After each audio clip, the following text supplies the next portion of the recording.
बोलो वृंदावन बिहारी लाल की जय। स्वागत हो रही है।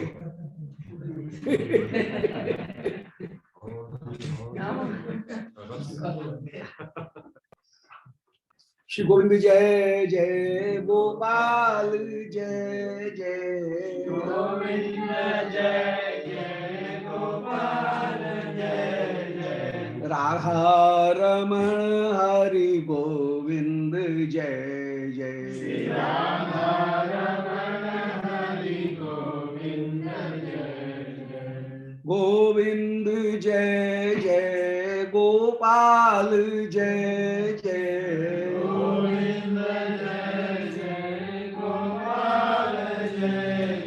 श्री राधा रमण हरि गोविंद जय जय श्री राधा रमण हरि गोविंद जय जय गोविंद जय जय गोपाल जय जय गोविंद जय जय गोपाल जय जय श्री राधा रमण हरि गोविंद जय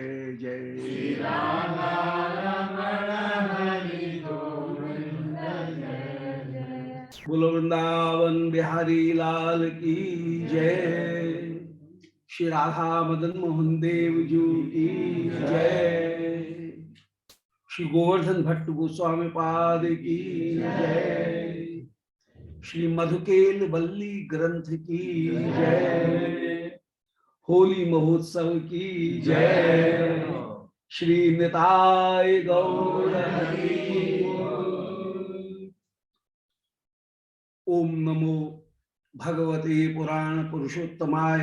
ओम जयति पराशर सूनु सत्यवती हृदय नंदनो व्यासो यस्यास्य कमलगल्तम वाग्मय ममृतम जगत पेवती विश्वसर्ग विसर्गादि नवलक्षण लक्षतम श्री कृष्णाक्षम परम धाम जगद्धाम नमामि तत् हृदय यस्य प्रेरणया प्रवर्तितो हम बराक रूपोपि तस्य हरे पदकमलम वंदे श्री चैतन्य देवस्य वंदे हम श्री गुरु श्री पदकमलम श्री गुरून् वैष्णवांश्च श्री रूपम साग्र जातम सह गण रघुनाथान्वितं तं सजीवं साद्वैतं सावधूतं परिजन सहितं श्री कृष्ण चैतन्य देवं श्री राधा कृष्ण पादान सह गण ललता श्री विशाखान्वितांश्च आजान लंबित भुजौ कनकावदातौ संकीर्तनैकपितरौ कमलायताक्षौ विश्वम्भरौ द्विजबरौ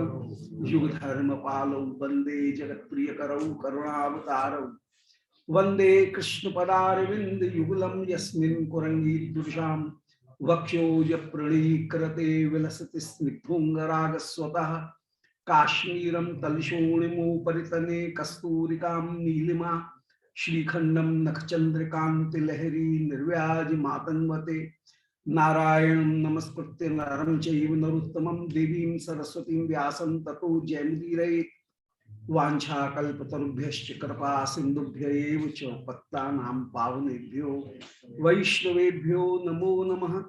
हे श्री सनातन प्रभु करुणाम्बुराशे हे रूप दुर्गति जनैक दयावलोको हे भट्ट युग्म सुमते रघुनाथ दासो श्री जीव में कुरुत मंद मते दयाम दरा तुलसी काननम यत्र यत्र पद्म बनानि च पुराण पठनम यत्र तत्व सन्निधितो हरि।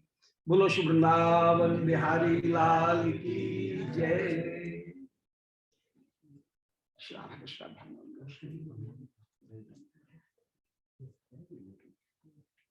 परम मंगल श्री मधुकेल वल्ली ग्रंथ। आज होली दाढ़ी की पूर्णिमा, माने आज के दिन विशेष विशेष स्थान पर कहीं जहां होली है तो होली का डांडा करता है और फिर उसके सहारे ही फिर महीने भर तक ईंधन इकट्ठा करते हैं और फिर होली के दिन वो उसका प्रज्वलन करते हैं। तो होली डालने की आज पूर्णिमा है और आज का दिन माने 40 दिन का जो होली का अवसर है, इनमें आज के दिन से प्रायः धमार गायन प्रारंभ हो जाता है। 15 दिन तो 10 दिन तो प्रारंभ होता है बसंत पंचमी से और आज तक बसंत गायन, और फिर इसके बाद में आज होली की आज से धमार और रसिया वो विशेष रूप से प्रारंभ हो जाते हैं। श्री गदाधर भट्ट गोस्वामी पाद के वंश परंपरा में श्री गोवर्धन भट्ट गोस्वामी पाद ये श्री विश्वनाथ चक्रवर्ती पाद के श्री हित दयाजी महाराज के, इधर श्री भक्तमाल के जो प्रमुख टीकाकार रहे श्री प्रियादास जी महाराज, उनके समकालीन रहे, कुछ आगे पीछे रहे हैं। श्री गोवर्धन भट्ट गोस्वामी पाद का समय 1769 विक्रम संवत माना जाता है, उसके आगे पीछे भी कहीं हो सकता है।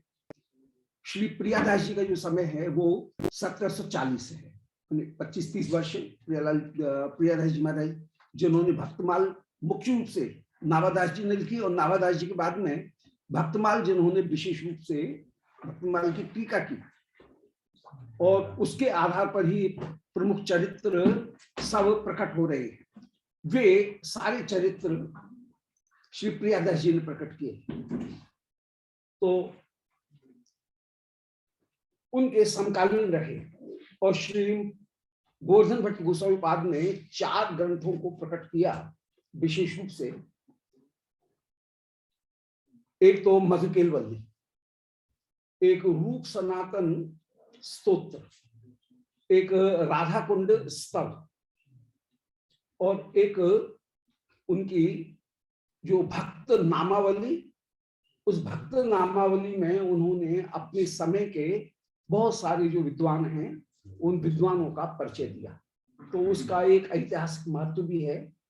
उसमें अपने पिताश्री का के अनेक लीला चरित्र का उन्होंने वर्णन किया कि ठाकुर जी गैया चराने के लिए जा रहे हैं और गोपियां ठाकुर जी पधारे, ये गैया चराने के लिए कृष्ण जा रहे हैं, और ये सुनकर के उनके चित्त श्याम सुंदर के साथ में दौड़े हैं। कल्लताम मन कांत गच्छति। तो उसी भाव में, उसी समय, उसी भाव में स्थित होकर के उनके प्राणों का उन्होंने उत्सर्ग कर दिया, और श्याम सुंदर के साथ में ऐसे प्राण विसर्जन किए। तो ऐसे बहुत सारे ऐतिहासिक संदर्भों को भी दिया। इसलिए श्री गोवर्धन भट्ट ग्रंथावली, श्री गोवर्धन भट्ट जी की रचनाएं कई बार ऐतिहासिक दृष्टि से भी बहुत अधिक महत्वपूर्ण है। श्री गोवर्धन भट्ट जी ने एक बड़ा सुंदर ये खंड काव्य लिखा है 5 सर्गों का। खंड काव्य और महाकाव्य, ये 2 प्रकार की काव्य रचनाएं होती हैं।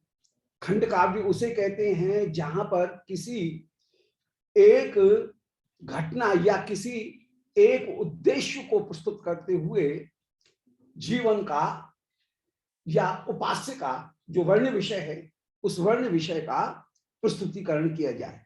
तो जीवन के एक भाग या लीला के एक भाग को जहां प्रस्तुत किया जाए, जहां संपूर्ण जीवन का साक्षात्कार होता है, उसको हम महाकाव्य कहते हैं। महाकाव्य और खंड काव्य को हम आकार की दृष्टि से महाकाव्य और खंड काव्य नहीं कहते हैं। ऐसा नहीं कहा जा सकता है कि हाथी एक बड़ा मेढक है और मेढक एक छोटा हाथी है, ऐसा जैसे नहीं कहा जा सकता है कभी भी आकार की दृष्टि से। इसी तरह से खंड काव्य और महाकाव्य, ये दोनों केवल आकार की दृष्टि से बड़े हों छोटे हों, तो छोटा है तो उसको खंड काव्य कह दिया, बड़ा है तो महाकाव्य कह दिया, ये जैसे उचित नहीं होता है। उनकी पद्धति बिल्कुल अलग है। तो जहां जीवन के समग्र चित्रण को प्रस्तुत किया जाए उसको हम कहते हैं महाकाव्य। जहां पर जीवन का समग्र चित्रण न होकर के जीवन का एक पक्षीय चित्रण कहीं प्रस्तुत किया जाता है उसका नाम है खंडकाव्य। तो एक विशेष नैमित्तिक लीला को प्रस्तुत करते हुए जीवन की एक दशा को प्रस्तुत किया जाए, जो लीला की एक पद्धति को प्रस्तुत किया जाए, उसको एक पद्धति को प्रस्तुत किया जाए तो उसको हम खंडकाव्य कहेंगे। और जहां संपूर्ण जीवन दर्शन को प्रस्तुत कर दिया जाए उसको हम महाकाव्य कहेंगे। तो ये एक खंडकाव्य है जो कि नैमित्तिक लीला में होरी के अवसर पर श्री प्रियालाल का जो अपूर्व उल्लास, उस उल्लास को प्रस्तुत करता है। होरी का तात्पर्य है हो और री, ये दोनों संबोधन हैं। हमारी ब्रजभाषा में ला शब्द का प्रयोग नहीं है, वहां हर जगह रा शब्द का प्रयोग है। ला के स्थान पर र, ल, रे और अभेदा, इसको विशेष रूप से श्री ब्रजभाषा में अपनाया गया। यहाँ पर डाल डाल नहीं कहेंगे, हमारी ब्रजभाषा में बोलेंगे डार डार, डाल डाल डार डार पे पंछी बोले डार डार। तो ल का प्रयोग न होकर के ऐसे ही ब्रजभाषा में हर जगह ब का प्रयोग होता है, पेट चेरे बा का, ओष्ठ बा का प्रयोग होता है। वहां पर जो यारलावा, ये जो वा जो है उसका प्रयोग नहीं है। तो ये ब्रजभाषा की अपनी विशेषता है। तो श्री मधु केलवल्ली श्री गोवर्धन भट्ट गोस्वामी पाद ने होरी लीला का निरूपण किया। मधु का मतलब है चैत्र का महीना, मधु और माधव। मधु मास को कहते हैं चैत्र का महीना और माधव को कहते हैं वैशाख का महीना। तो मधु माने चैत्र मास के महीने में जो अपूर्व प्रिया लाल की केली है, माने वसंत की इस मास में फागुन और चैत्र वैशाख, तो चैत्र और वैशाख इनको बसंत का मास कहा गया है। तो फागुन के महीने में या चैत्र के महीने में मधु माने चैत्र मास, उसमें केली श्री युगल सरकार जो अपूर्व क्रीड़ा करेंगे वो केली, उस केली को ही एक बल्ली माने लता के रूप में, एक क्रीपर के रूप में, रस की लता के रूप में उसको प्रस्तुत किया गया। तो मधु केली बल्ली, इसलिए इसके पांचों सर्ग चैप्टर्स उनके नाम भी पल्लव के रूप में रखे। यदि लता है तो लता में पत्ते होंगे, ऐसे ही यहाँ पर पल्लव के रूप में वो 5 सर्गों का निरूपण किया गया है। और ये 5 सर्ग का खंड का भी बड़ा मधुर, जिसमें रस के सभी पक्षों को प्रस्तुत किया गया है, जिसमें क्रोध भी है, हर्ष भी है, उत्सुकता भी है, और एक तरह से किलकिंचित जो भाव हैं उन किलकिंचित भावों को इसमें बहुत मधुर प्रकार से रस की पद्धति से, जैसा रस को उन्होंने दर्शन किया वैसा इसका वर्णन कर रही। इसकी प्रेरणा श्री आनंद वृंदावन चंपू के होरी लीला से श्री गोवर्धन भट्ट गोस्वामी पाद को प्राप्त हुई। वहां वर्णन किया गया है आनंद वृंदावन चंपू में कि एक बार मधुमंगल श्री वृंदावन में विचरण कर रहे हैं, और मधुमंगल से विचरण करते करते बूढ़ी बूढ़ी किसी गोपी ने, गोपियों के झुंड ने मधुमंगल को रोका और कहा, बेटा मधुमंगल मेरी बात सुन। मधुमंगल जल्दी से आए, हाँ दादी क्या कह रही है। तो मधुमंगल से सारी गोपियों ने, बूढ़ी बूढ़ी जो गोपी हैं उन्होंने पूछा कि बेटा जाने क्या बात हो गई है, हमारी बहुएं वे कहीं मयूर मुकुट देखती हैं, मोर पंख देखती हैं, व्याकुल हो जाती हैं, मोर पंख को देखती। कहीं बंशी नाद सुनती हैं, उन्मत्त सी दौड़ने लग जाती हैं, कहीं आकाश में नीले मेघ को देखती हैं, वे पागल हो जाती हैं। तो समझ में नहीं आता है हमारी बधुओं को क्या हो गया। मधुमंगल बोले, अरे हमको ऐसा वैसा ही पंडित समझ रखा है क्या कि रास्ता चलते में रोक लिया और पूछ लिया। अरे यदि हमको हमसे पूछना है तो हमको निमंत्रण दो, घर पे बुलाओ, फिर हम बताएंगे। ऐसे कोई रास्ता में थोड़ी बताएंगे। चलो चलो बेटा, चलो चलो, तुम निमंत्रण दे रही है। सब लेकर के मधुमंगल के पास में आए। मधुमंगल के लिए बड़ी आसान गलीचा बिछा करके, आसन बिछा करके मधुमंगल को बैठाया। मधुमंगल झमक करके बैठ गए, बड़ा आचार्य आकार धारण करके। बूढ़ी बूढ़ी बेटी गोपी सब मधुमंगल के माथे के पास हाथ फेरती जाए, बेटा तू बहुत अच्छा है, वो बहुत अच्छा है। वात्सल्य प्रकट हो रहा है, सब परम स्नेह कर रही है, बहुत अच्छी बात है। कह रही है, बेटा मधुमंगल हमारे प्रश्न का उत्तर दे। बोले हैं, ऐसे कोई उत्तर देंगे क्या? बेटा बेटा करके बोल रही हो, मधुमंगल जी नहीं कहा जाता है। जी कह करके बोलो तब उत्तर देंगे, ऐसे कोई थोड़ा उत्तर देंगे। सब कह रही है हाँ हाँ बेटा समझ रहे हैं। हाँ मधुमंगल जी, हमको ये बताओ कि हमारी बधुओं को ये क्या हो गया है। वे विशेष रूप से बसंत पंचमी जब से आई है, होली का अवसर, ये 40 दिन, इनमें उनकी दशा कुछ अधिक हो गई है। मधुमंगल बोले, अच्छा इसमें समय क्या है? समय विचार करें। हाँ बोले ठीक है, समय का किस समय प्रश्न किया गया, ये भी तो ज्योतिषी पूछता है ना, बड़ा ज्योतिषी आकार दिखा रहे हैं। और फिर क्या करें? बोले अच्छा एक फल लाओ। बूढ़ी बूढ़ी गोपियों ने ला करके एक आम दिया, कोई फल दिया। मधुमंगल ने आम लिया और सूंघ रही है, बड़ा स्वाद आ रहा है, सुगंध में ही आनंद आ गया। मधुमंगल को सुगंध में ही एकदम आनंद आ गया सूंघ करके।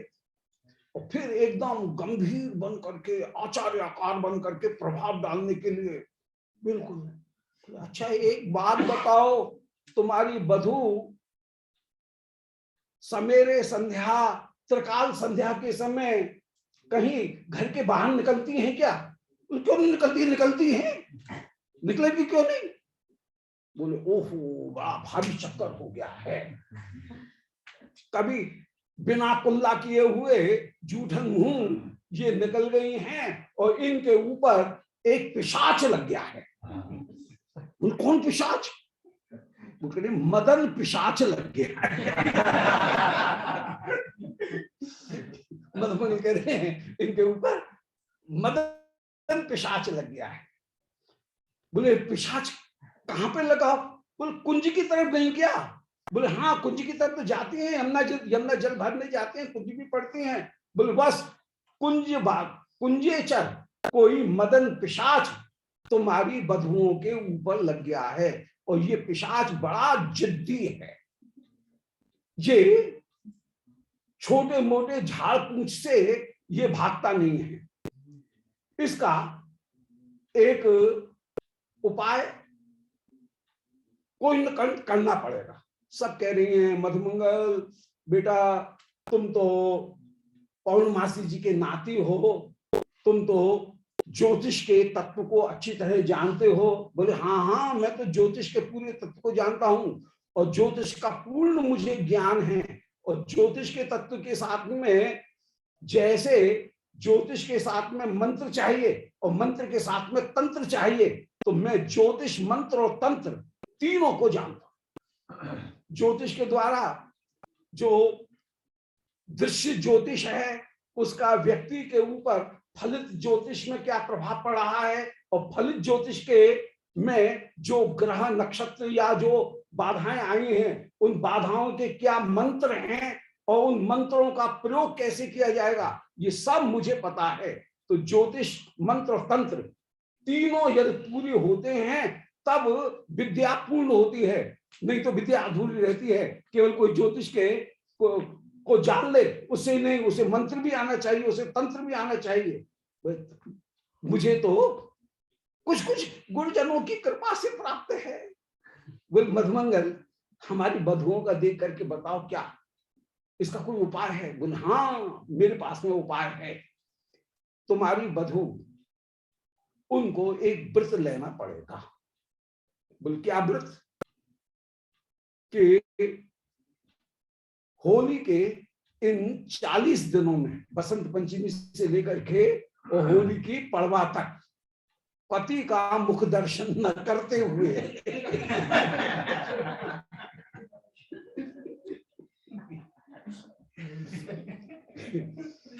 सायंकाल के समय प्रदोष काल में सुंदर स्नान करके संपूर्ण सुंदर वस्त्र धारण करके वे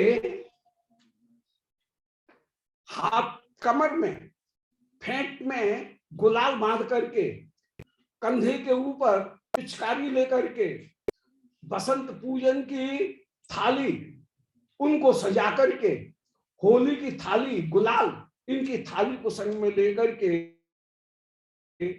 यदि प्रदोष में वे गाती हुई समूह सहित समूह के साथ में निकुंज मंदिर में अभिसार करें। और निकुंज में एक काल कुमार देवता हैं त्रिकाल में जो कुमारी रहते हैं काल कुमार देवता हैं। उन काल कुमार देवता से ये मदन पिशाच भयभीत होता है और किसी से भयभीत नहीं होता। यदि काल कुमार का वे समाराधन करें और फिर रात्रि भर जागरण करते हुए विराजमान हो तो ये मदन पिशाच भाग जाएगा। अब हमने तुम्हें इतना बताया, अब हमारी भेंट दक्षिणा हो जाए। मधुमंगल को सब खूब माखन मिश्री बढ़िया खिला रही है और सारी गोपी उस समय तैयार होकर के श्री श्याम सुंदर के साथ में होरी खेलने के लिए इस तरह गई। और मधुमंगल बड़ी चतुराई के साथ में ये रस की रीति है कि जो रस में बाधा डालने वाला है वो ही रस का पोषक बन जाए, वही प्रेरक बन जाए। तो जो गुरुजन बाधा डालने वाले हैं उन सासों ने उन वृद्धाओं ने अपनी अपनी बधुओं को अपने हाथ से सजाया है अच्छी तरह से। और जल्दी से क्यों देर कर रही हो, जल्दी जाओ जल्दी जाओ जल्दी जाओ। उनने खुद ने ही उनको अभिसार कराया। ये 40 दिन ऐसे अद्भुत होली के जिनमें लघु गुरु का विचार नहीं, जहां गुरु के सामने बड़े लोगों के सामने भी उच्छृंखल होकर के बात की जा सकती है, उद्दंड होकर के, जहां पर अश्लील बोलने में, गाली देकर के बोलने में और गाली सुनने में कोई भी बुरा नहीं माने। सामान्य और दिनों में गाली देकर के बोलना सुनना ये बुरा माना जाए, परंतु ये 40 दिन ऐसे हैं कि जहां गाली सुनना और गाली देना ये सहज रूप में है और कोई बुरा नहीं मान रहा है। जिन 40 दिनों में श्याम सुंदर का गैया चराने का भी नियम नहीं है। ठाकुर जी चाहे तो गैया चराने जाओ, कन्हैया की इच्छा हो, नहीं तो बाबा के यहाँ पे बहुत से गोप हैं वे अपने आप गैया चराएंगे।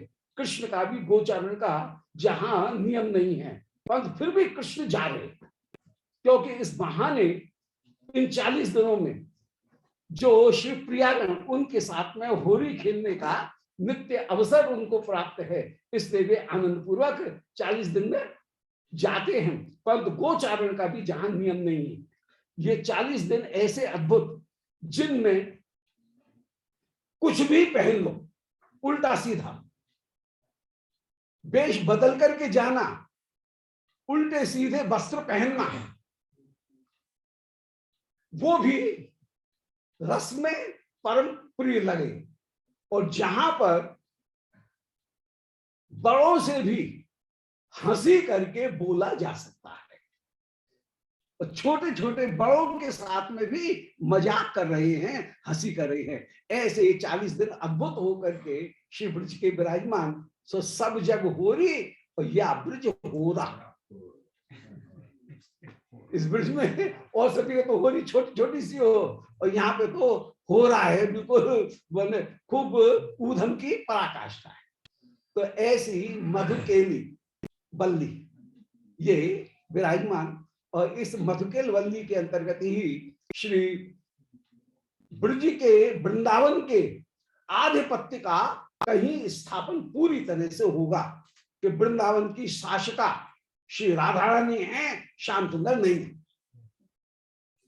ये केवल यहाँ पर कहीं अतिक्रमण कर रहे हैं, अपने स्वामित्व को दिखा रहे हैं, ये वृंदावन के शासक नहीं है, वृंदावन की शासिका श्री राधा रानी है। ये इस होली लीला के द्वारा आगे इस लीला में स्थापित किया जाएगा।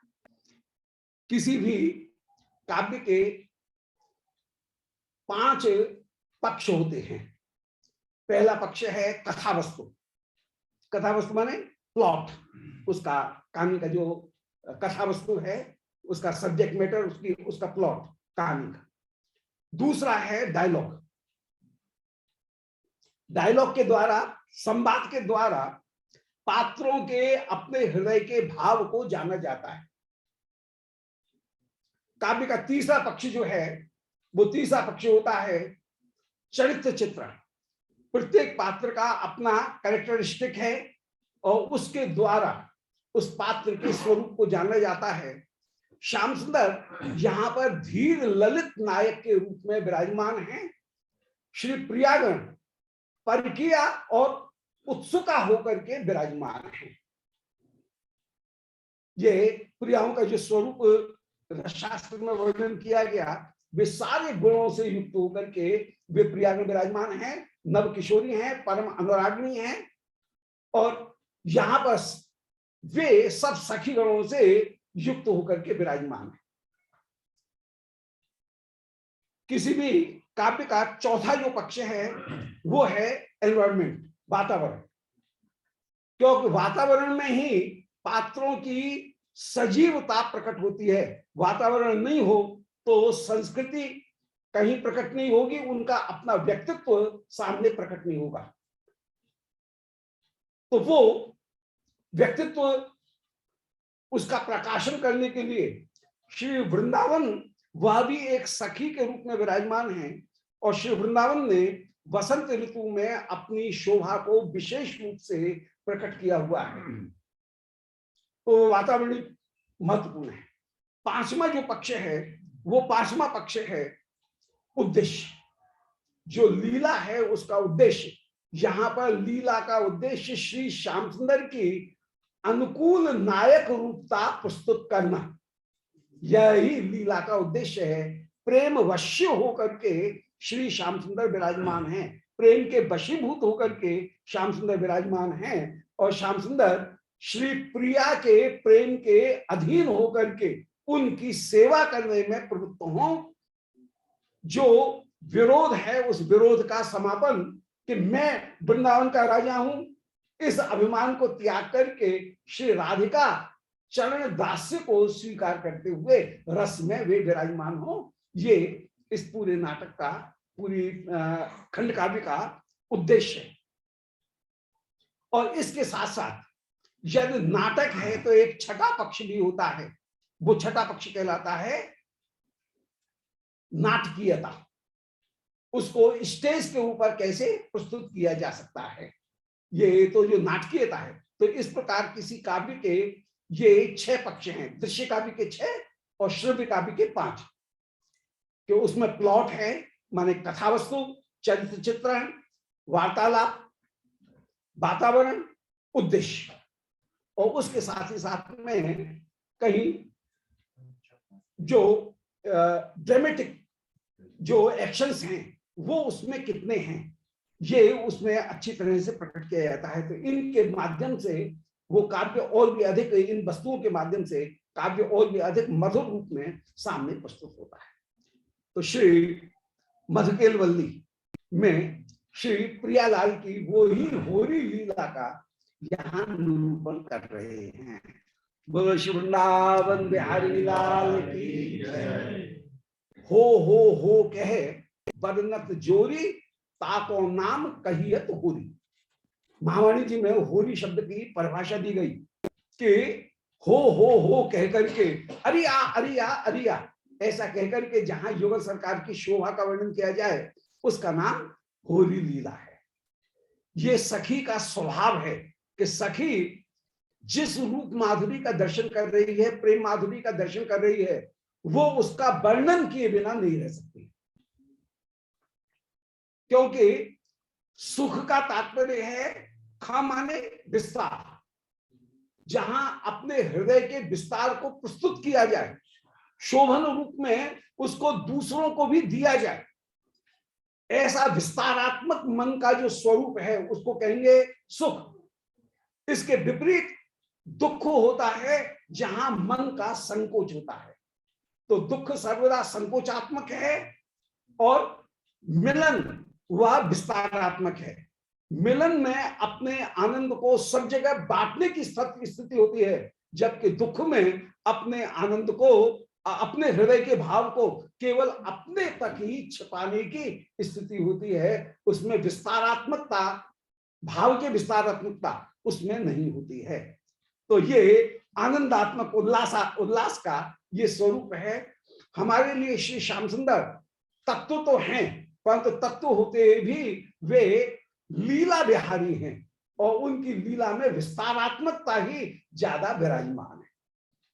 वे संयोगात्मक केवल तत्व रूप में ही वे नहीं हैं, बल्कि उस आनंद के विस्तार की प्रवृत्ति ही वहां पर विद्यमान है। इसी पृष्ठभूमि के साथ साथ अब प्रारंभ कर रहे हैं श्री राधिकाई नमः। श्री किशोरी जी के श्री चरणारविंद में वंदना।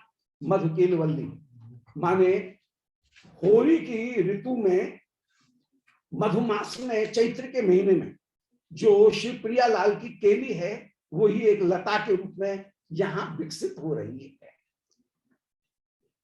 गोविंद देव पद सेवन भूज तरशान वर्षा करान निज गुरु ब्रज भाव सिंधो प्रेमार्थ दात्र करुणान अरुणाय मानन सुया प्रबोध कुमर कोहरे मोरे बंदे। सबसे पहले वंदना की जा रही है श्री गुरुजनों की वंदना की जा रही है। श्री राम शरण गोस्वामी वे श्री गोपाल भट्ट गोस्वामी, इनके श्री गदाधर भट्ट गोस्वामी और श्री गोवर्धन भट्ट गोस्वामी उनके गुरु रहे हैं। बाद में ये जो परंपरा है वो बिंदु परंपरा और नाथ परंपरा दोनों एक हो गई। श्री गोविंद देव जी के जो प्रधान सेवाधिकारी रहे श्री रूप गोस्वामी जी की परंपरा में, श्री रामशरण गोस्वामी, उन रामशरण गोस्वामी जी के श्री गोवर्धन भट्ट गोस्वामी जी ये शिष्य रहे और उनका उन्होंने उल्लेख भी किया है उसमें। जो पीछे जो भक्त नामावली दी गई है उस समय अपने गुरुदेव उनका निरूपण किया गया। शिक्षा गुरु के रूप में फिर श्री इनके पिताजी श्री लाल भट्ट जी महाराज, वो इनके पिताजी रहे और उनकी वंदना फिर बाद में की गई। बाद में जाकर के जो नाथ परंपरा है वो और बिंदु परंपरा दोनों मिल गई और उसके बाद में ये जो परंपरा आई है बड़ों की, वो नाथ परंपरा और बिंदु परंपरा दोनों मिल रही है। शुरू में एक आचार्य परंपरा तो रही, दिव्य परंपरा तो रही, परंतु परम प्रधान श्री रामशरण गोस्वामी जी उनकी शरणागत होकर के ये विराजमान हुए। तो श्री गुरु परंपरा में श्री कृष्ण भगवान ब्रह्मादेव श्री नारद श्री व्यासो मधुमुनि पद्मनाभाविद तशिष्यो हरि प्रोक्ता तशिष्यो माधवाविदा अक्षोभ्यो जय तीर्थ ज्ञान सुंदर दयानिधि राजेंद्रो जय धर्मश्य पुरुषोत्तम ब्रह्मण्यो व्यास तीर्थ लक्ष्मी प्रतिष्ठता माधवेन्द्रपुरी तस्य शिष्यो भक्त प्रवर्तक तस्वेश्वरपुरी शिष्यो गुरुत्वेना ब्रोत प्रभु श्री कृष्ण चैतन्य नामाय साक्षात कृष्ण एवं ही। यहां से फिर गुरु परंपरा प्रारंभ हुई। ये तो श्री मध्वाचार्य जी वाली परंपरा है माधुगोलेश्वर में, और फिर यहां से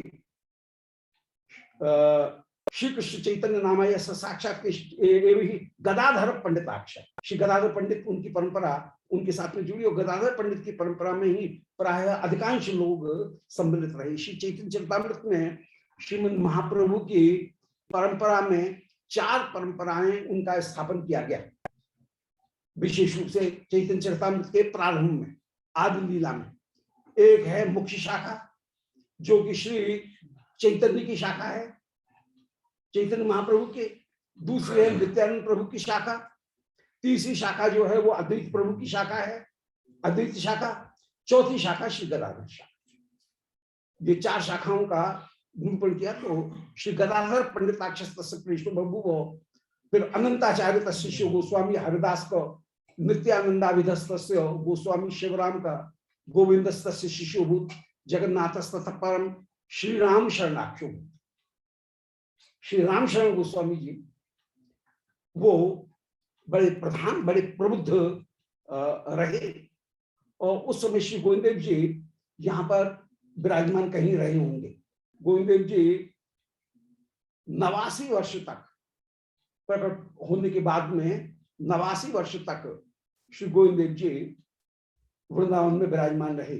फिर इसके बाद में औरंगजेब का आक्रमण होने पर श्री गोविंद देव जी 89 वर्ष के बाद में फिर गोविंद देव जी फिर वृंदावन के जितने भी स्वरूप थे वो एक बार जयपुर या इधर उधर पधारे।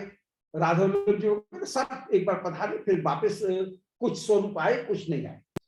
विशेष रूप से राजस्थान में ये सब स्वरूप गए।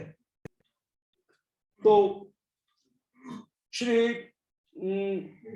रामशरण गोस्वामी जी उनकी वंदना कर रहे हैं कि गोविंद देव पद सेवन भूल तर्षा।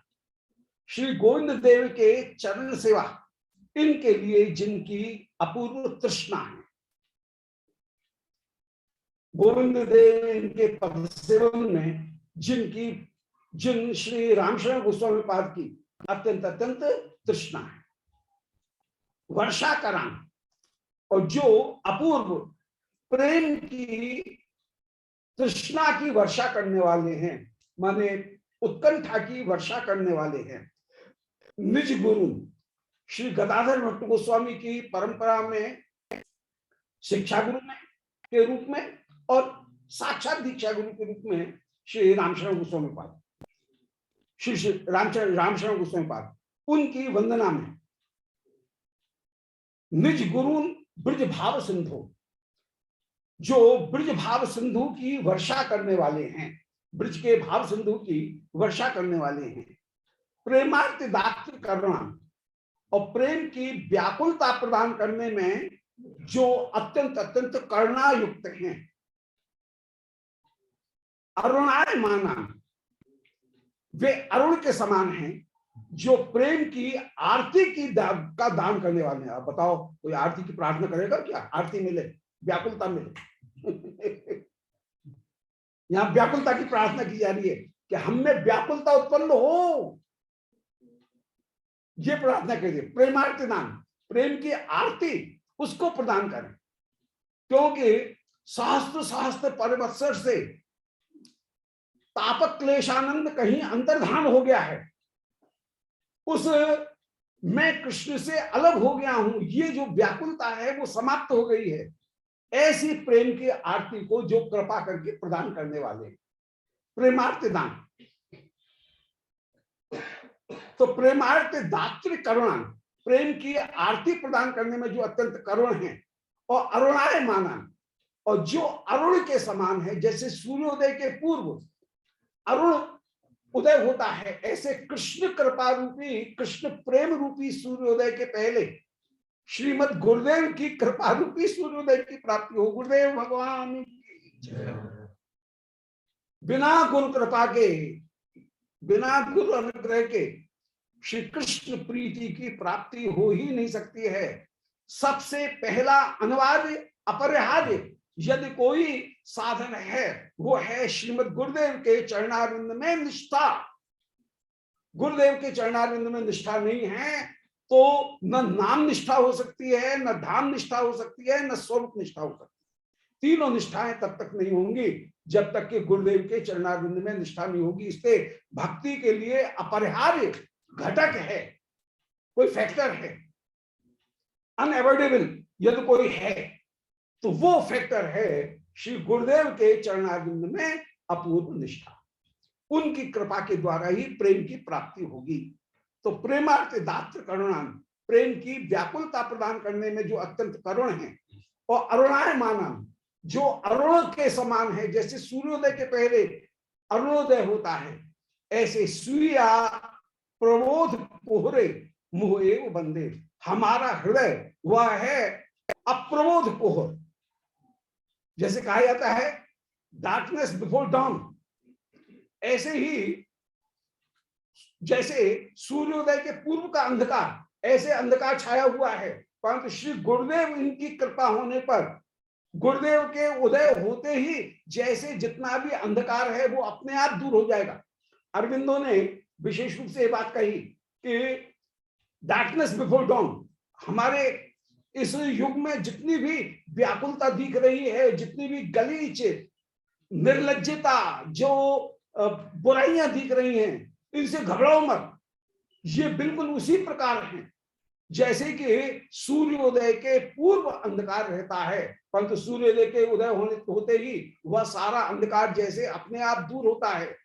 ऐसे योगी अरविंद कहते हैं कि जितना भी अंधकार है वो अंधकार अपने आप दूर हो जाएगा यदि हमने वासुदेव कृपा का स्वागत किया।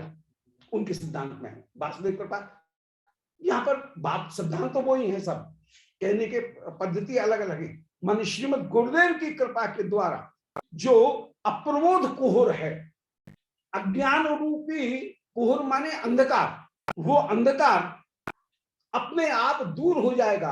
अज्ञान रूपी अंधकार को दूर करने के लिए श्रीमद गुरुदेव वे अरुणायमानम सूर्य के समान हैं। उनकी हम मुह एव बंदे, बार बार वंदना कर रहे हैं। श्री गुरुदेव की, हम गुरुदेव के चरणारविंद की हम बार बार वंदना कर रहे हैं। तो अरुणोदय होने पर अंधकार अपने आप दूर हो जाता है। इसी प्रकार श्री गुरुदेव की शरणागति ग्रहण करने पर अंधकार की निवृत्ति अपने आप हो जाती है। फिर इसके बाद में जब उनके कृपा रूपी सूर्य का उदय होगा, तो कृपा रूपी सूर्य का उदय होने पर अंधकार पूर्णतः दूर हो जाएगा। परंतु सर्वप्रथम गुरुदेव के शरणागति ग्रहण करने की अनिवार्यता है। अब मुहु एवं बंदे, मुहु क्यों कर रहे हैं, बार बार वंदना क्यों कर रहे हैं, कि कहीं ना कहीं हमारे भीतर से छपा हुआ मैल बाहर प्रकट हो ही जाता है। कोई ये कहे कि हम तो एसी रूम में कल नहाए थे और कहीं बाहर गए नहीं है, कमरे में भीतर बंद बैठे हैं, घर के भीतर हैं, आज नहाने की क्या जरूरत है, पर तो नहाना पड़ेगा। क्योंकि ठीक है बाहर से कोई गंदगी नहीं आ रही है, हम घर के बाहर नहीं गए हैं, बाहर से गंदगी नहीं आ रही है, परंतु भीतर तो कहीं ना कहीं गंदगी है, और वो कहीं पसीने के रूप में, कहीं दुर्गंध के रूप में कहीं ना कहीं बाहर प्रकट होगी। तो हमको जैसे नित्य नहाने की जरूरत पड़ती है, इसलिए एक बार गुरु की शरणागति ग्रहण कर ली, अब शरणागति का ग्रहण करें, ऐसा नहीं है। श्री गुरुदेव की शरणागति का नित्य स्मरण करना पड़ेगा। इसलिए श्री कृष्ण शरणम ममो, श्री कृष्ण शरणम ममो लोग आप जपते हैं। बोले एक बार शरणागति ग्रहण कर ली, बार बार क्यों कहते हो श्री कृष्ण शरणम ममो? बोले क्योंकि बार बार भीतर से भी वो कहीं दुर्गंध आ सकती है, भीतर से भी वासना उनका प्रभाव हो सकता है। उनको दूर करने के लिए श्री गुरुदेव की हम बार बार वंदना कर रहे हैं। दोबारा सुन लें, गोविंद देव पद सेवन भूरि दर्शन, श्री गोविंद देव के चरण सेवन की जिनके हृदय में अत्यंत ललक, अत्यंत तृष्णा, थर्स्ट जिनमें विद्यमान है, और वर्षा करान, और जो ब्रज भाव सिंधो वर्षा करान, ब्रज के भाव रूपी समुद्र की वर्षा करने वाले, रूपक अलंकार का प्रयोग है, मेटाफर है, तो भाव ही सिंधु है, उसकी वर्षा करने वाले, और प्रेमार्थ दात्र करुणा, प्रेम की आरती प्रदान करने में अत्यंत करुण है। और अरुणायमानम, जैसे सूर्योदय के पूर्व अरुणोदय वह अंधकार को दूर करने में समर्थ है, इसी प्रकार अभी प्रेमोदय नहीं हुआ है, परंतु गुरुदेव की शरणागति मात्र से ही जितने भी अंधकार हैं वे दूर हो जाएंगे। स्वी अप्रबोध कोहरे, मेरे हृदय में जो अप्रबोध माने अज्ञान रूपी कोहर माने अंधकार है, उसको दूर करने के लिए जो अरुण के समान है, ऐसे श्री गुरुदेव की हम वंदना कर रहे हैं। सर्वत्र मेटाफर जो रूपक अलंकार है उसका प्रयोग है, जिनके हृदय में अपूर्व तृष्णा है और जो भाव सिंधु की वर्षा करने वाले हैं, और जो अरुणायमान अरुण के समान है। अब आगे कह रहे हैं, शार्दूल विक्रीडित छंद है ये। होला का दिवशेष मंजुल रसे स्वादेश तो गोकुला धीशस्यातुल वत्सलस्य नियमम संत्यज्य गोचारणे निशंकम कुल कन्या भी अभितः कुर्वन कलिम कौतुकी, क्या अनुप्रास, कुर्वन कलिम कौतुकी राधा गर्भ जितो हरिर विजयते वृंदाटवी चंद्रमा। होला का दिवशेष माने ब्रज में होली के दिवस आए हैं, दिन आए, बसंत पंचमी उसके बाद में होली के दिन आए। होला का दिवशेष मंजुल रसेश, ये दिन ही ऐसे हैं जो रसिक के हृदय में रस को उत्पन्न कर देते हैं। भागंते फागुन आयो, हमारे ब्रज में गाते हैं भागंते फागुन आयो, बड़े भाग्य से ये फागुन का महीना आया है, बड़ी प्रतीक्षा देखने के बाद में। तो होला का दिवशेष, होली के इन देशों, और होला का कह करके जगत में तो होली होगी, यहाँ पर होला का जहाँ और बड़ा दिखाने के लिए उसको कह रहे होला का, होली नहीं होला है।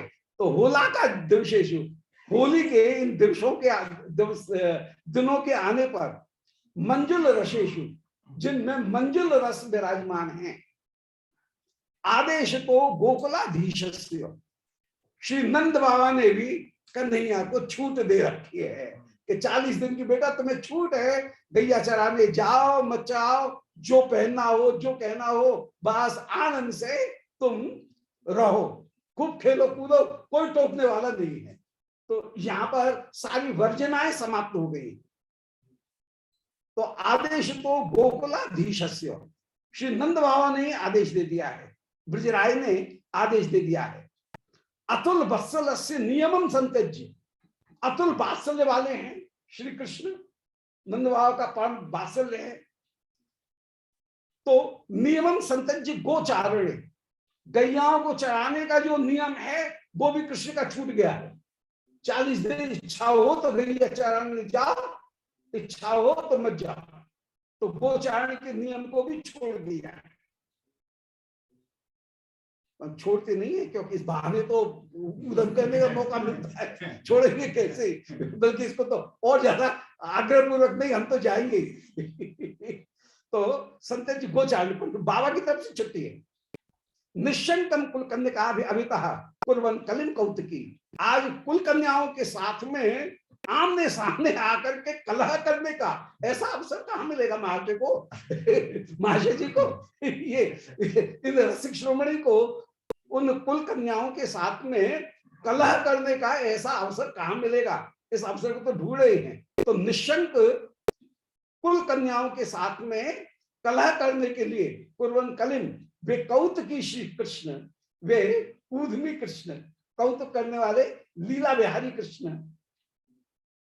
राधा गर्भ जितो, वे राधा वर्ग जिता, राधिका के वर्ग के द्वारा जीत लिए गए हैं। माने वे श्री कृष्ण, कैसे कृष्ण, जिनको श्री राधिका के यूथ ने पराजित कर दिया है। होली में तो पराजित है, सामने तो पराजित होने लायक ही है, इनको तो पराजित होना ही चाहिए। तो राधा वर्ग जीता है, राधिका के वर्ग के द्वारा जिनको जीत लिया गया है, ऐसे हरि ही, वे हरि उनकी जय हो, जय हो। वृंदाटवी चंद्रमा, वे वृंदावन के चंद्रमा, उन श्री श्याम सुंदर की, चंद्रमा माने आनंद देने वाले, उन श्री श्याम सुंदर की जय हो, जय हो। कविता बड़ी मीठी कविता, मधुर कविता।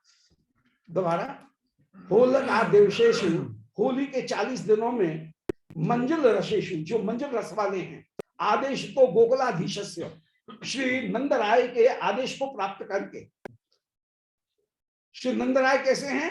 अतुल वत्सलस्य, अपूर्व वात्सल्य से युक्त हैं। उनके आदेश को प्राप्त करके गोचारणे नियमन संत्यज्य, गोचारण के नियम को भी छोड़ करके, निशंकम कुल कन्या भी अभितः, निशंक होकर के कुल कन्याओं के साथ में आमने सामने कुर्बन कलिंग, प्रत्यक्ष में खड़े होकर के छीना झपटी कलह करने के लिए जो तैयार है, बाले अपने कुर्बन कलिंग, शाम प्रियाओं के साथ में कलह करने के लिए बेकौतुकी अद्भुत अद्भुत वेश धारण करने वाले राधा वर्ग जिता है, और इस युद्ध में श्री राधिका के द्वारा जीत लिए जाएंगे। ऐसे वे श्री श्याम सुंदर विजयते वृंदाटवी चंद्रमा, वृंदाटवी चंद्रमा, उन श्याम सुंदर की जय हो, जय हो। ये ब्रिज अद्भुत है जहां पर हारना तो है जीत और जीतना है हार। प्रिया जी जीत करके तो हार जाती हैं, श्याम सुंदर हार करके जीत जाते हैं। ये रस की प्रेम पत्तन की रीति ही कुछ अद्भुत है इस प्रेम की।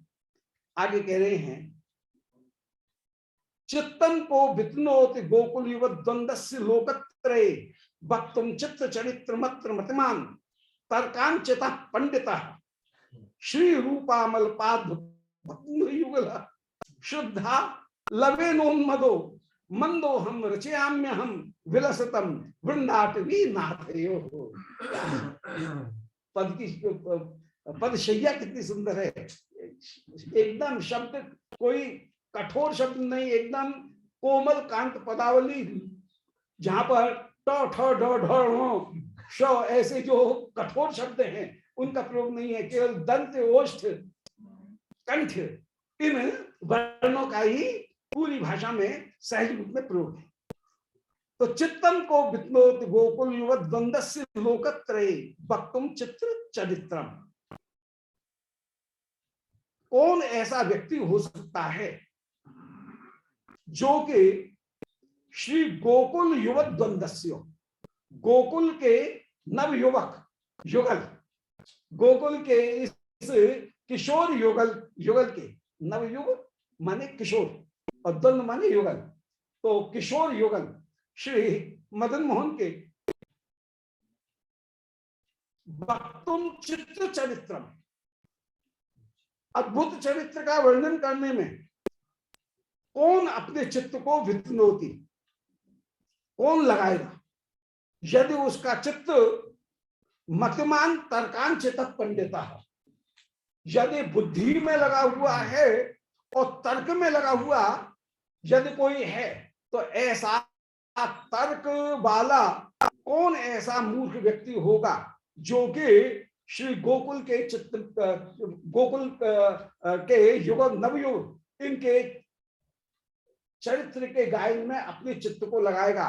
वही चित्त लगा सकता है जिसके ऊपर श्रीमद गुरुदेव की कृपा हो और जिसके ऊपर श्री किशोरी जी कृपा करें। वो किशोरी जी का अनुगत्य जिसने ग्रहण किया है वो ही इस चरित्र के गायन में अपने चित्त को लगाएगा।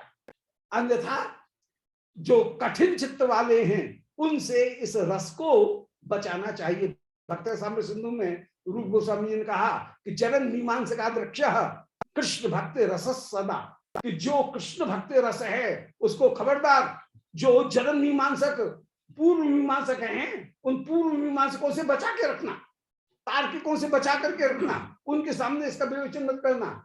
जो शरणागत हैं किशोर जी के, गुरुदेव की रसकों का जिन्होंने संग किया है, वृंदावन का दास किया है, रसकों का संग किया है, उनके सामने ही इस लीला का गायन करना। ये कठिन चित्त ज्ञानी मीमांसक नैयायिक उनके सामने वर्णन करने का ये काव्य नहीं है। यह शरणागत जो राधिका दास्य के लोभ को प्राप्त किए हुए हैं ऐसे लोभी जनों के सामने इसका वर्णन किया जाए और किसी के आगे मत वर्णन मत करना। वही कह रहे हैं कि चित्तम को वित्नोतु, अपने चित्त को लगाने में वे मतिमान तर्कांचित जो पंडित हैं वे काय को अपने चित्त को यहाँ लगाएंगे। उनके चित्त तो कर्कश हैं और उसमें ये भक्ति रूपी जो लता वह उनके चित्त में उदय नहीं हो सकती है।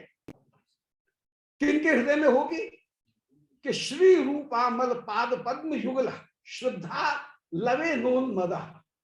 श्री रूप गोस्वामी जी के अमल पाद पद्म निर्मल जो चरण कमल हैं उनमें श्रद्धा का लव मात्र हो, और इतने लव मात्र में ही जो उन्मत्त हो रहे हैं श्री रूप चरणारविंद की रूपानुगति की श्रद्धा के लव मात्र में ही जो उन्मत्त हो रहे हैं। लव माने एक जरा सी सीकर, एक जरा सी फुहार मात्र जो आए उतने मात्र में ही, एक बहुत छोटी सी ड्रॉप, वो उसमें ही जो अपूर्व रूप से आनंदित है।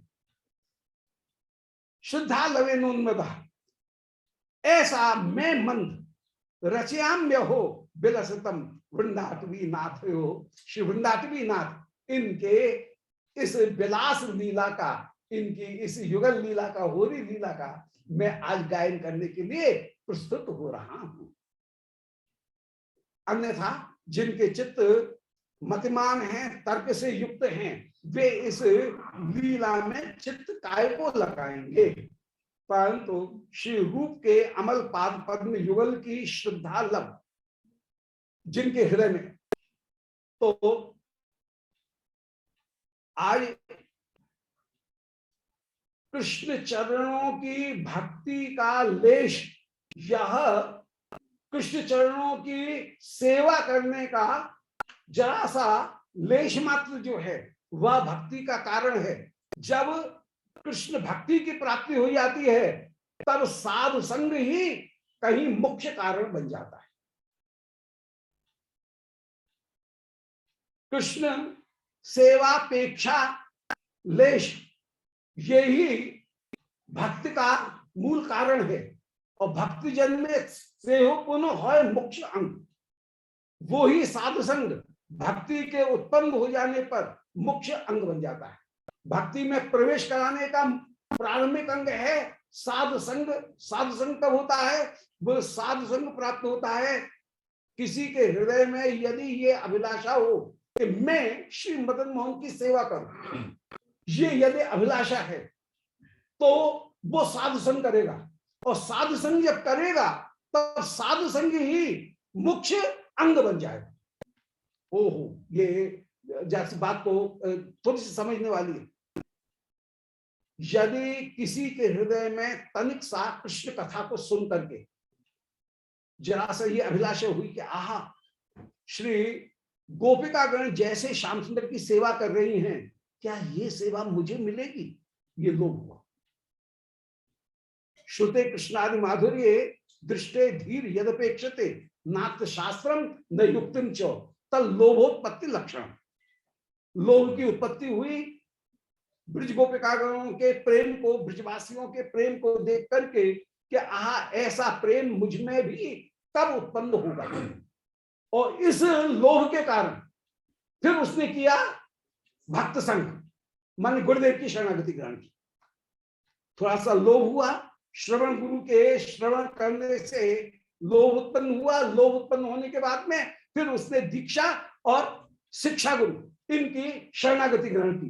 अब शरणागति ग्रहण करने पर जब प्रेम का एक अंश उत्पन्न हुआ, वो प्रेम का अंश ही उस समय साधु संग ही मुख्य अंग बन जाए। तो भक्ति में पहले प्रवेश होगा साधु संग के द्वारा, इस साधु संग प्रेम उत्पन्न होने पर साधु संग ही मुख्य अंग बन जाएगा। कृष्ण सेवापेक्षा मात्र है साधु संग, साधु संगे से हो पुनः है मुख्य अंग। चेतामृत की कारका कि कृष्ण की मैं सेवा करूं, ये विचार करके साधु संग की प्राप्ति होती है, फिर साधु संग ही मुख्य अंग बन जाता है। साधु संग का त्याग करके कृष्ण का भजन नहीं होता है।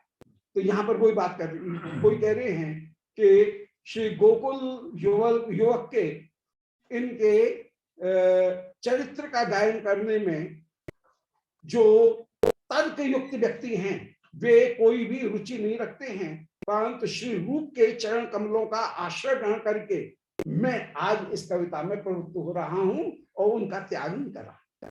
अब आगे कह रहे हैं कि होला का मृत्यु चित्तम निज गण गौ राधिका गोकुलेन्दु वृंदारण्येति धन्ये द्रुम तति ललिते मंडते भानुपुत्र्या रम्ये नाना प्रसूना बल भी अलरवई नादते पत्र रावई घुष्टे चिक्रीडतुस्तौ नव विमल रति गौ नीलांबुजा भौ। बोले श्री प्रियालाल, इन दोनों की शोभा का क्या वर्णन किया जाए। मधुमंगल ने चाबी भर दी है, उसी लीला को एक जोड़ना इसके साथ में आनंद वृंदावन की, तो मधुमंगल ने जैसे चाबी भर दी और चाबी भरने के बाद में श्री प्रियाएं इधर उत्सुक होकर के चल दी और इधर श्री श्याम सुंदर को भी कहीं वृंदा देवी जी ने, पौर्णमासी जी ने आश्वासन दिया है, वो श्याम सुंदर घबराओ मत, आज श्री राधिका वे होली खेलने के लिए आ रही हैं। मधुमंगल के द्वारा श्याम सुंदर को ये सूचना मिल गई और महाशय जी ये भी बिल्कुल तैयार हो गए आज होली खेलने के लिए। सुंदर श्वेत घेरदार बागा पहना है, कमर में दो दो पटका बांधे हैं, एक पटका में कस्तूरी केशर की दो हरिया, दो कमोरी उनको बांधा है, रंग की, गाढ़े रंग की स्पेशल अपने पास में। फिर दूसरी जो फेंक है उसके दो हिस्सों में, तीन हिस्सों में, चार हिस्सों में, उसके चार हिस्से करके बीच बीच में गांठ लगा करके और उसके हिस्से करके और उसमें लाल गुलाल, नीली गुलाल, पीली गुलाल, हरी गुलाल, उनको अलग अलग कमर में बांधी है। मस्तक के ऊपर कस के पाग बांधी है, क्योंकि लठामार होली में कहीं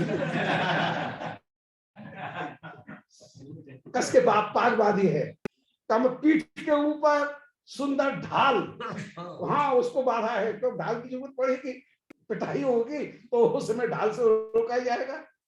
कंधा के ऊपर एक बड़ा सा पिचका लिया है, पिचकारी नहीं, पिचका ऐसी कि जिसको हाथ से नहीं दबाया जाए बल्कि पेट की जो गांठ है उसमें लगा करके दोनों हाथ से यदि खींच करके मारा जाए तो आधी फलांग तक धार जाए। पिचका, पिचकी नहीं, पिचकारी नहीं, पिचका, उसको धारण किया है।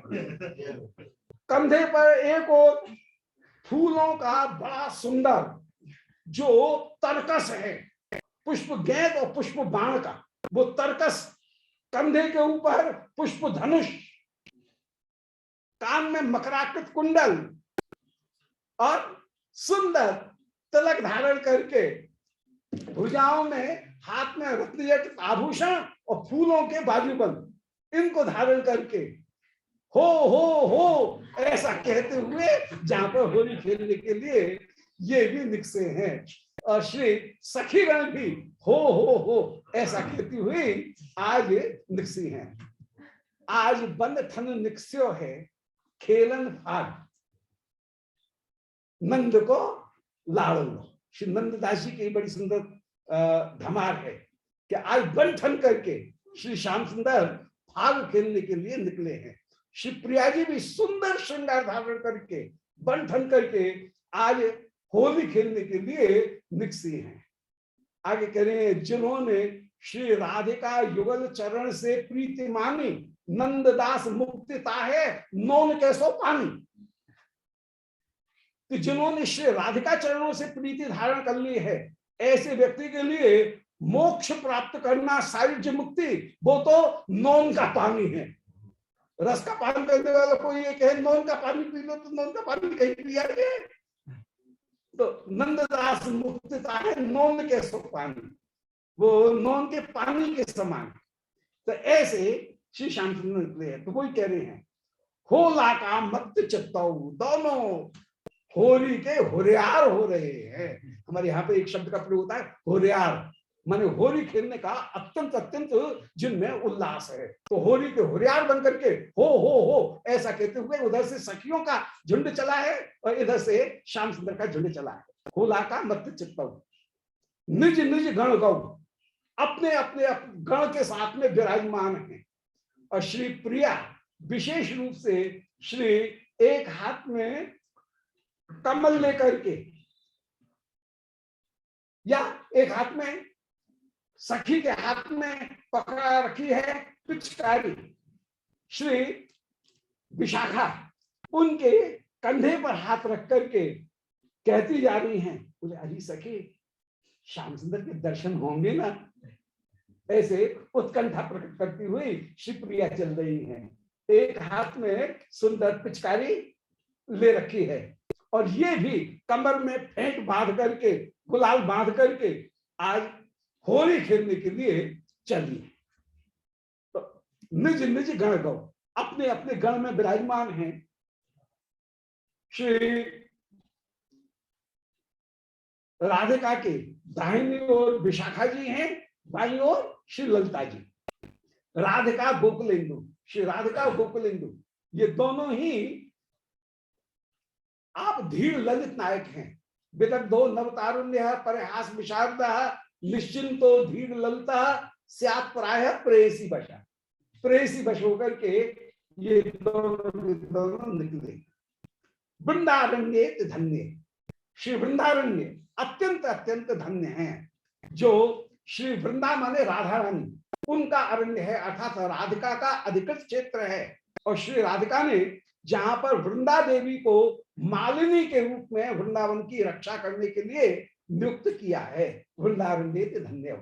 और जो वृंद श्री राधिका के परिकर, उनका संरक्षण करने वाला जो स्थान है, अथवा चुने हुए व्यक्तियों का जो स्थान है। व्री धातु तीन अर्थों में आती है। व्री माने वरण, व्री माने वारण, व्री माने रक्षण।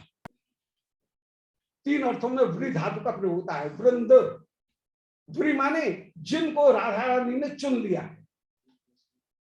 यदि वृंदावन में निवास मिले तो अपने आप को धन्य समझना चाहिए कि आज श्री किशोरी जी ने मुझे चुना है, इसलिए अपने चरणों में ये आश्रय दिया है, कुटिया दी है यहाँ पर। तो जो वर्ण हैं, जिनको चुने हुए जो लोग हैं, चुनिंदा लोग, उनको ही वृंदावन में निवास की प्राप्ति होती है। हरे को वृंदावन में निवास की प्राप्ति नहीं होती है। व्री माने व्रत, जिनका वर्ण कर लिया गया है, उसमें दन प्रत्यय लकर के वृंद बनता है। व्री माने वर्ण करने वाला, जिनका वर्ण कर लिया गया, अथवा जिनका वे संरक्षण करने वाली हैं, जिनका वे पालन करने वाली होकर के विराजमान है।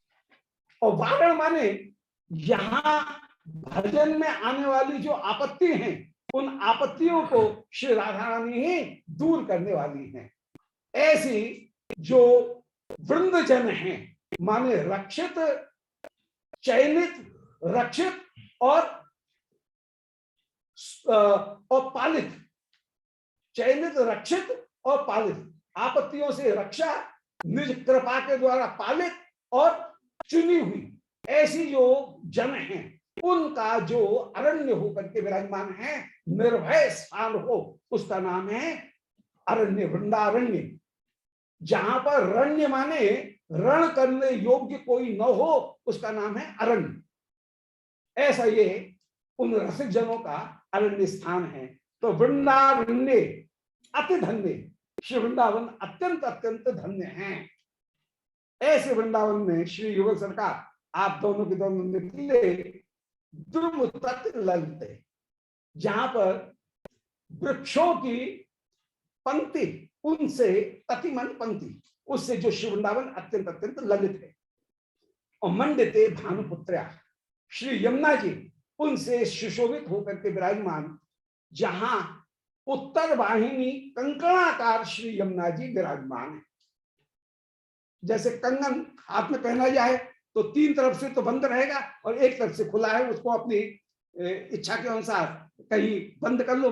तो जहां कंकणाकार उत्तरावाहिनी श्री यमुना उत्तर गामिनी, सारी नदियां कहीं दक्षिण की तरफ, परंतु श्री वृंदावन में जहां ध्यान किया गया वहां उत्तर वाहिनी श्री यमुना वे अपूर्ण रूप से विराजमान है।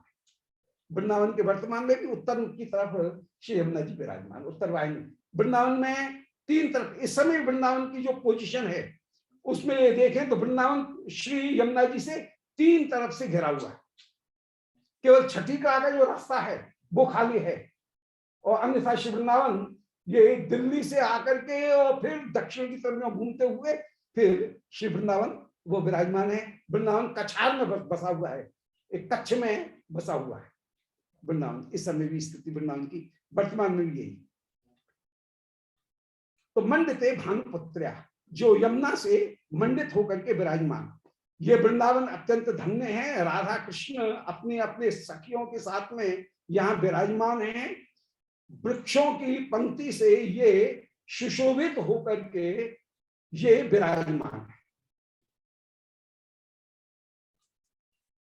द्रुम शब्द का अर्थ होता है छिपाना, वृक्ष शब्द का अर्थ होता है काटना। शब्दों के अलग अलग अर्थ हैं। जिसको काटा जाए उसको कहते हैं वृक्ष, इसलिए उसका नाम वृक्ष हो गया। वृक्ष धातु जो है वो काटने के अर्थ में, और ध्रुव शब्द जो है वो कहीं आवरण के अर्थ में, छिपाने के अर्थ में। आकाश को जो ढांके उसको ध्रुव कहेंगे। तो वृंदावन में तो ये श्री वृंदावन ये भक्ति की रक्षा करने वाला होकर के विराजमान है। वृंदावन धन्य, अत्यंत धन्य श्रीमद वृंदावन है।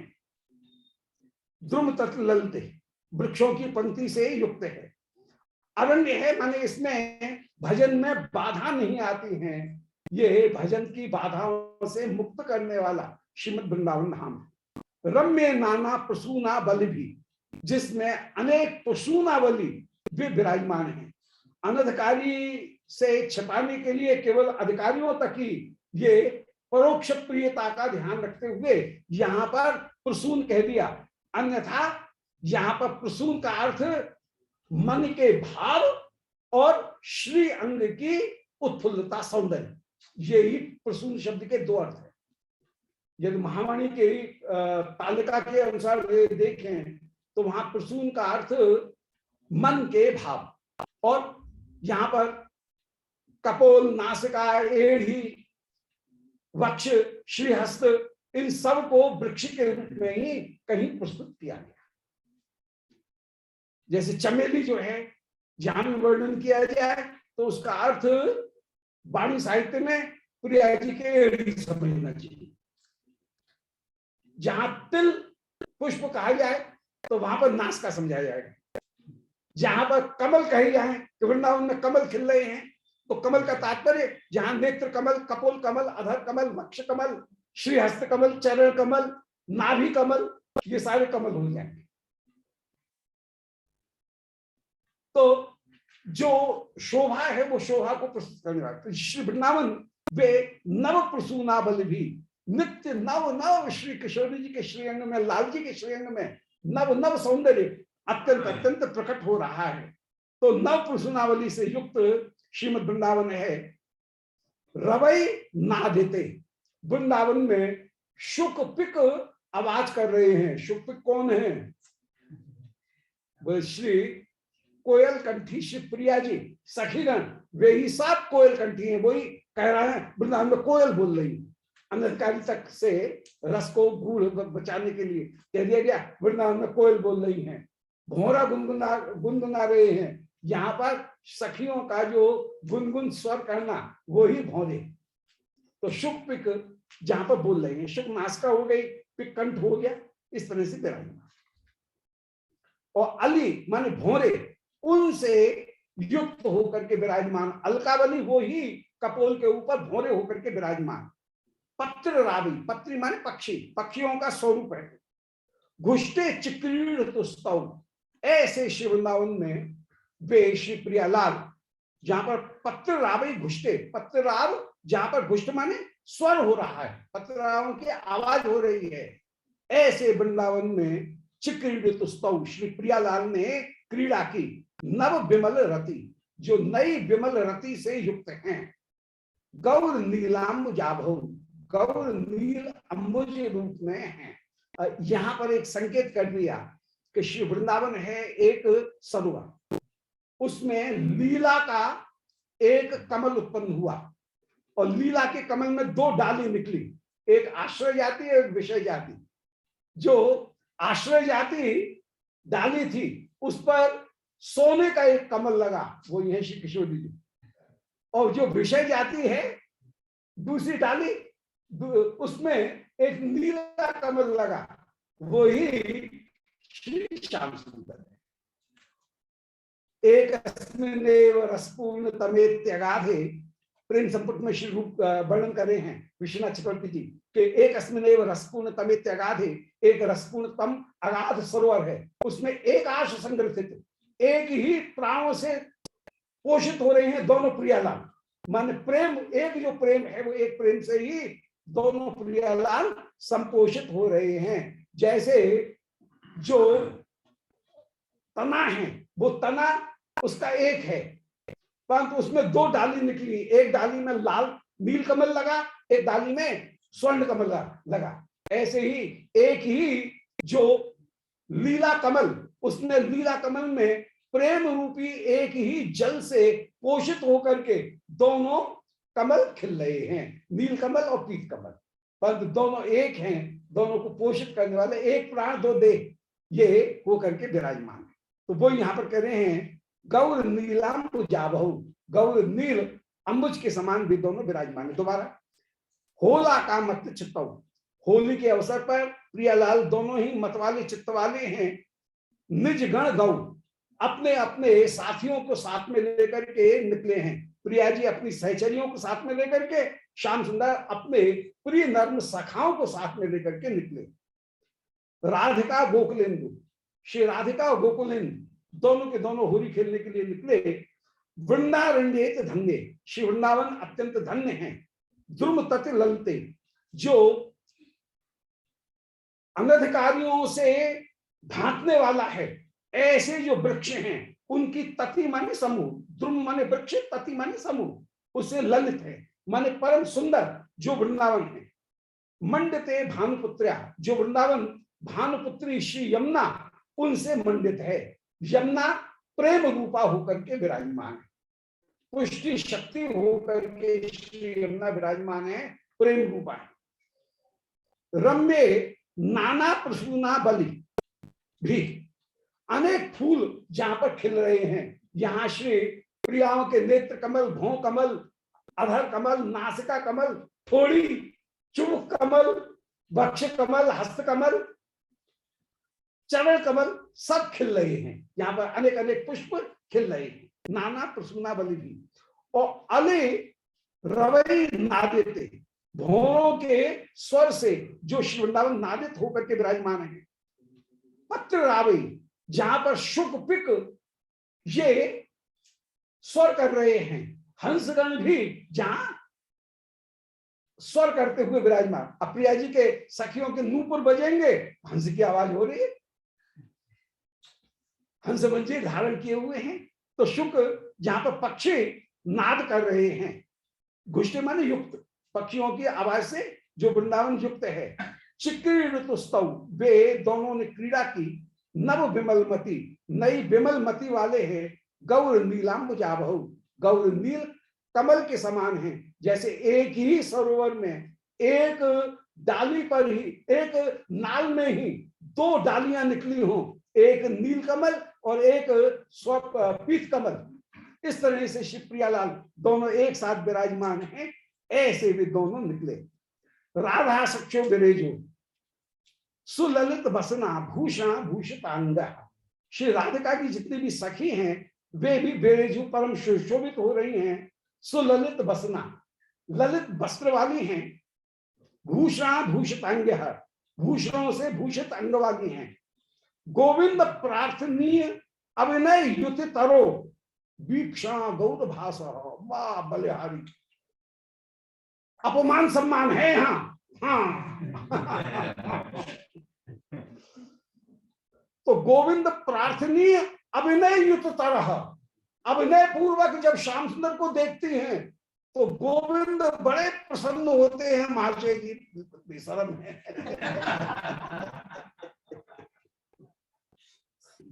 भले गोविंद प्रार्थनीय, गोविंद जिसको चाहे ऐसे अभिनय विनय अभिनय युत तेरा, तो अभिनय युत तेरा, अभिनय से युक्त होकर के, तिर माने टेढ़ी वीक्षण, जहां पर देखा जा रहा है, जहां कृपा का वीक्षण नहीं है, टेढ़ी दृष्टि से कटाक्ष के साथ में श्याम सुंदर को अभिनय पूर्वक देख रही हैं, तो श्याम सुंदर बड़े आनंदित होते हैं। जाने कितना भारी हमारा सम्मान किया जा रहा है। अपमान ही सम्मान हो रहा है।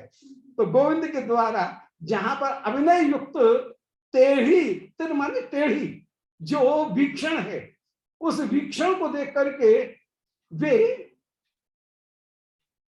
विराजमान हैं। गौर भाषा, और जिनकी गौर कांति चारों ओर फैल रही है, सखियों की एक से बढ़कर के एक, इनमें कौन छोटी कौन बड़ी ये नहीं कहा जाए, जो शोभा में एक से बढ़कर के एक, प्रेम में एक से बढ़कर के एक है। गौर भाषा वृंदारण्य धन्याम्बुद मिलन, आज वृंदावन के धन्य बादल से मिलन करने के लिए ये चली है।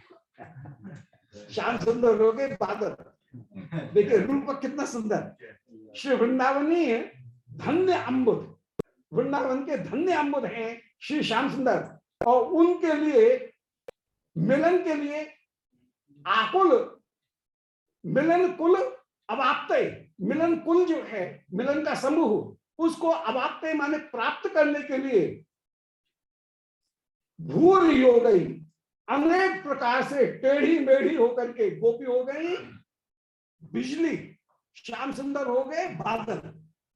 तो उन बादल से मिलने के लिए बिजली के समान भूर योग, टेढ़ी मेढ़ी किसी भी प्रकार श्याम सुंदर से मिलने के लिए ये गोपियां लब्धाकारा, विविध आकार धारण करके, विविध श्रृंगार धारण करके, किमियुहु क्षण रुचि, गोपी कौसी है क्षण रुचि माने चंचला, एक क्षण के लिए जो चमकती हैं माने बिजली, क्षण रुचि माने बिजली, विद्युत, आकाशीय विद्युत।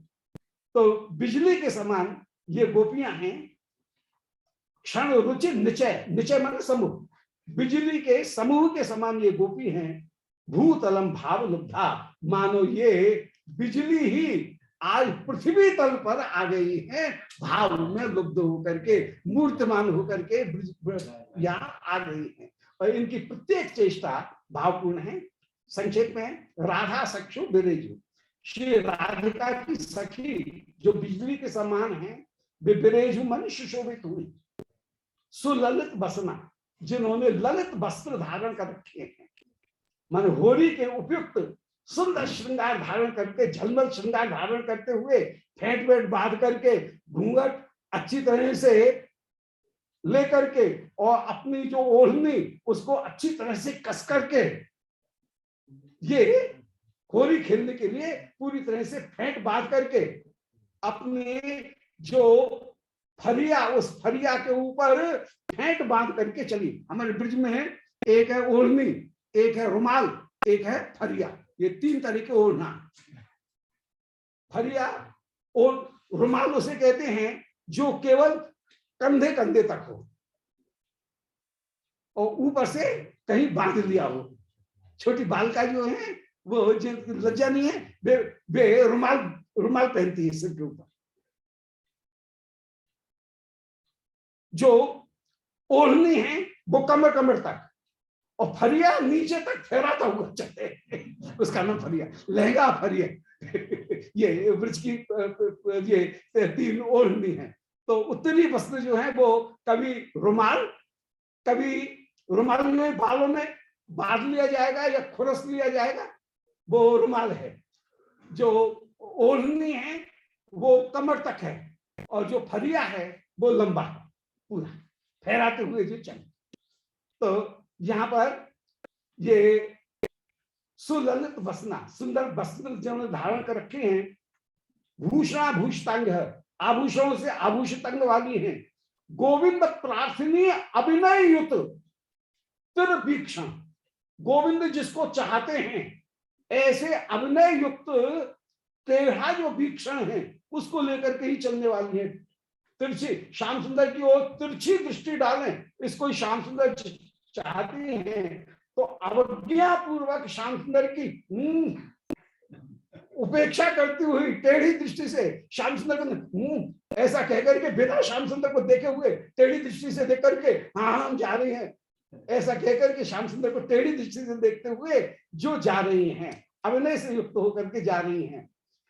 गौर भाषा है, जो गौर आभास वाली हैं, और वृंदावनीय वृंदावनीय धन्य अम्बुद मिलन, आज वृंदावन के धन्य कमल अम्बुद मान बादल, उनसे मिलन करने के लिए आकुल होकर के, उनके मिलन कुल अवाप्त मिलन समूह को प्राप्त करने के लिए भूर योगी लब्धाकारा, अनेक प्रकार से जिन्होंने आकार धारण किया है, ऐसी ये गोपिकागण गायन करती हुई चल रही हैं कि अरी चल बेग छबीली हरि संग खेलन जा, ऐसे खेलती हुई।